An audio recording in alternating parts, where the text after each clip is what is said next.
ये दोनों एक नई भेंट मिल रही है। इन दोनों में से एक फिजिकल इंफ्रास्ट्रक्चर और दूसरा डिजिटल इंफ्रास्ट्रक्चर का प्रतीक है। ये दोनों ट्रेड और कॉमर्स से जुड़ी हमारी गवर्नेंस में सकारात्मक बदलाव और आत्मनिर्भर भारत की हमारी एस्पिरेशंस को रिप्रेजेंट करते हैं। आप सभी को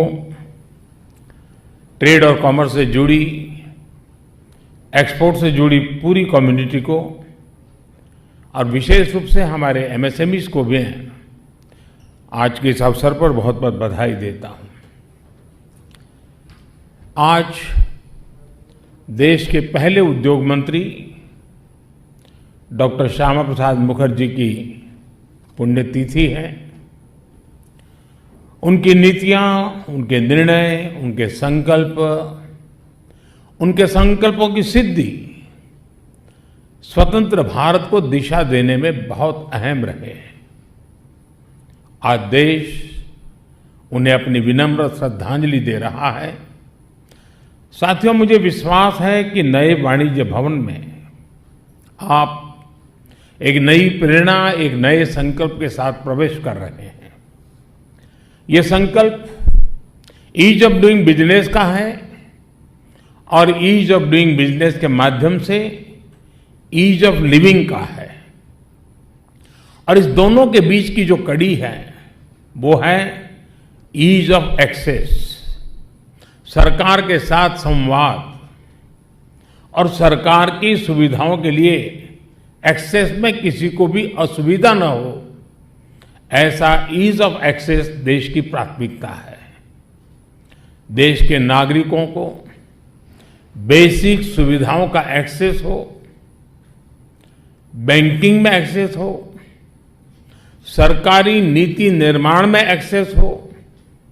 ये बीते 8 वर्षों के गवर्नेंस मॉडल का सबसे महत्वपूर्ण पक्ष रहा है। भारत ने अपने इकोनॉमिक डेवलपमेंट के लिए जो नीतियां बनाई हैं, जो निर्णय लिए हैं, उसमें भी इसी विजन की झलक है। गांवों में, छोटे छोटे शहरों में मुद्रा योजना से बने करोड़ों एंटरप्रेन्योर्स हो, लाखों एसएमएसी पॉलिसी को और बैंक क्रेडिट के रूप में प्रोत्साहन हो, लाखों स्ट्रीट वेंडर्स को बैंक क्रेडिट की सुविधा हो, हजारों स्टार्टअप्स की ग्रोथ के लिए निरंतर प्रयास हो। इन सभी के पीछे जो मूल भावना रही है वो है ईज ऑफ एक्सेस। सरकार की योजनाओं का लाभ सभी तक पहुंचे, बिना भेदभाव पहुंचे, तभी सबका विकास संभव है। मुझे खुशी है कि ईज ऑफ एक्सेस और सबका विकास की भावना इस नए वाणिज्य भवन में भी दिखती है। साथियों, आप सभी लोगों में एक टर्म बड़ा प्रचलित है, एसओपी, यानी स्टैंडर्ड ऑपरेटिंग प्रोसीड्यूर्स, यानी काम करने का एक तय तरीका।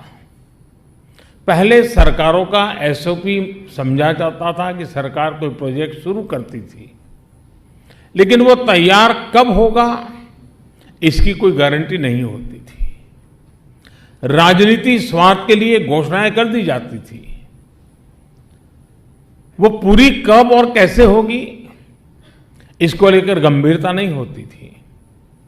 इस धारणा को हमने कैसे बदला है उसका भी ये भाव